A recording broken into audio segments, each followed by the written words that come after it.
يعني المرأة اللي لابسة خلخال ما يجوز انها تمشي وتطلع صوت بسبب خلخالها حتى ما تفتن المسلمين. طب كيف التي والكعب طيب تبرز مفاتنها وتبرز أحبابي في الله خدودها ووجهها أمام الناس والناس كلهم ينظرون إليها؟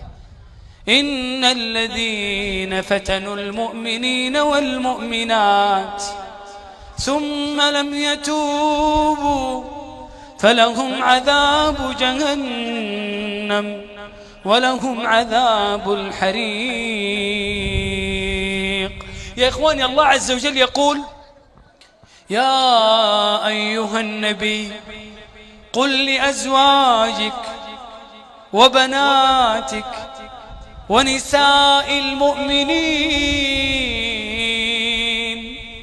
يدنين عليهن من جلابيبهن ذلك أدنى أن يعرفن فلا يؤذين وكان الله غفورا رحيما.